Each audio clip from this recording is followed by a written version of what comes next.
fought to hold Dennison's hands through the bars. As Dennison tried her best to comfort and silence her tears, the young woman's cellmate, a woman 2 shades darker than Dennison, with longer dreads than hers, walked up to the bars and stood next to the young woman. She stood a thick, yet fit, 4 inches over Dennison.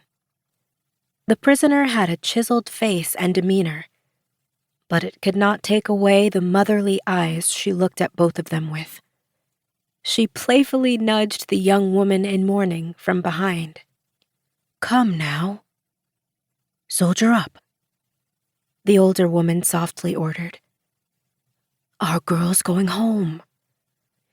She got too much on her mind than to deal with your tired ass in the waterworks." She placed a gentle hand on the sobbing young woman's back, then put her other hand on top of Dennison's hand. "I shall miss our talks with one another," the older woman uttered in her best Tom Cruise impersonation. It was enough to make Dennison burst into laughter and respond in her best Ken Watanabe voice. "I shall too. They were just perfect." The 2 women laughed over the young woman's whimpering sobs. The older woman finally choked up. She quickly swatted away her tears so they would not flow. "I'm sorry." Her voice cracked.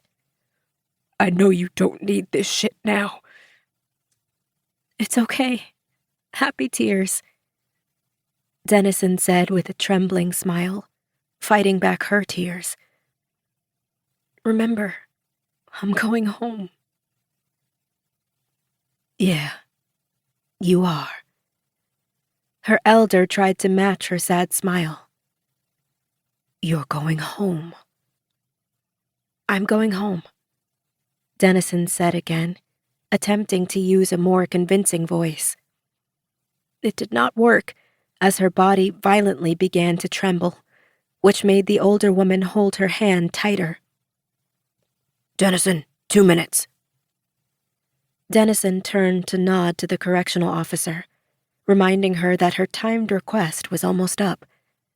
She quickly took the Bible, handing it to the older woman. "This belonged to my mother.